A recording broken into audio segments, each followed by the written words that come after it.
మొన్న హైదరాబాదులో పవన్ కళ్యాణ్ గారు సభ పెడదాం అనుకున్నప్పుడు కాంగ్రెస్ నాయకుల కంటే బీఆర్ఎస్ నాయకుల కంటే పవన్ కళ్యాణ్ని వ్యతిరేకిస్తూ గట్టిగా మాట్లాడిన వ్యక్తి కవిత గారు. మరి ఎందుకు కవిత గారు అంత గట్టిగా మాట్లాడారు? ఆమెకేంటి పవన్ కళ్యాణ్ మీద అంత కోపం, ఆంధ్ర వాళ్ళ మీద అంత కోపం అనుకుంటే దానికి ఒక కారణం ఉంది. ఆమె కొత్తగా ఒక రాజకీయ పార్టీని పెట్టుకున్నారు, అది కూడా తెలంగాణ పేరుతో పెట్టుకున్నారు. ఆమె తెలంగాణ వాదం పేరుతోనే సెంటిమెంట్ రాజేసి ఎన్నికల్లో లబ్ధి పొందామనే ప్రయత్నంలో ఉన్నారు. ఆమెకు అర్జెంటుగా భావోద్వేగం రగలాలి, అర్జెంటుగా తెలంగాణ ఆంధ్ర సమస్య రావాలి. అలా వస్తేనే ఆ వచ్చినటువంటి మంటల్లో చలిగాచుకుంటుంది ఆవిడ.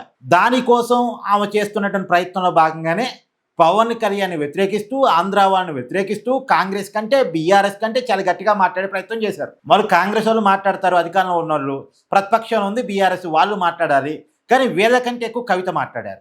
తర్వాత కొంతమంది జర్నలిస్టులు వాళ్ళు కూడా కొంతమంది అయితే కవిత కోసమే ఈ భావోద్వేగాన్ని పండించే ప్రయత్నం చేశారు అనేటువంటి విమర్శ కూడా ఉంది.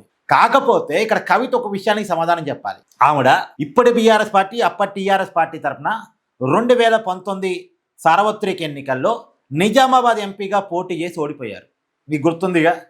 ఓడిపోయిన తర్వాత ఆమెకి ఎమ్మెల్సీ పదవినిచ్చింది ఆ పార్టీ. కేసీఆర్ కూతురు కదా, మరి ఎప్పుడు ఏదో ఒక పదవిలో ఉండాలి. ఆమె అడిగినట్టుంది, ఎమ్మెల్సీ పదవిని ఇచ్చారు. నిజానికి ఆ ఎమ్మెల్సీ పదవి ఆమెకు రావాల్సింది కాదు. ఆత్మ బలిదానం చేసుకున్న, తెలంగాణ కోసమే ఆత్మ బలిదానం చేసుకున్నటువంటి శ్రీకాంతాచారి తల్లి శంకరమ్మకి ఇవ్వాల్సింది. నిజానికి శంకరమ్మ 2018 తెలంగాణ అసెంబ్లీ ఎన్నికల్లో హుజూర్ నగర్ నుంచి పోటీ చేశారు. ఉత్తమ్ కుమార్ రెడ్డి మీద ఓడిపోయారు. తర్వాత ఉత్తమ్ కుమార్ రెడ్డి గారు హుజూర్ నగర్ ఎమ్మెల్యే పదవికి రాజీనామా చేశారు. ఆయన ఎంపీగా 2019 ఎన్నికల్లో ఎన్నిక కావటం వల్ల ఎంపీగానే ఉండదలుచుకున్నారు, ఎమ్మెల్యే పదవికి రాజీనామా చేశారు. అప్పుడు ఉప ఎన్నిక వచ్చింది హుజూర్ నగర్కి. అయితే అప్పుడు శంకరమ్మకి ఇవ్వాలిగా టికెట్. అందులో ఇప్పుడు బీఆర్ఎస్ పార్టీ అధికారంలో ఉంది, గెలిపించుకోవచ్చామని.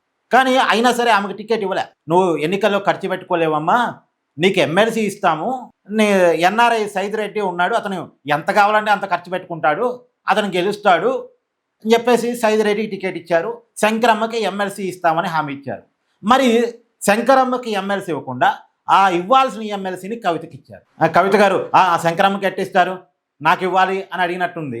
ఎంపీగా ఓడిపోయినటువంటి కవితకేమో ఎమ్మెల్సీ ఇచ్చారు, హామీ ఇచ్చినటువంటి శ్రీకాంతాచారి తల్లికి ఎమ్మెల్సీ ఇవ్వలేదు. మరి ఒక ఉద్యమకారిని ఎమ్మెల్సీని లాక్కున్న కవిత తెలంగాణ ఉద్యమం పేరెత్తే హక్కు ఉందా ఆమెకి? తెలంగాణ వాదం తరపున మాట్లాడే హక్కు ఆమెకుందా? తెలంగాణ ఉద్యమకారులకు అన్యాయం చేసిన దాంట్లో కవిత పాత్ర కూడా ఉంది కదా. దానికి కవిత సమాధానం ఖచ్చితంగా చెప్పి తీరాలి.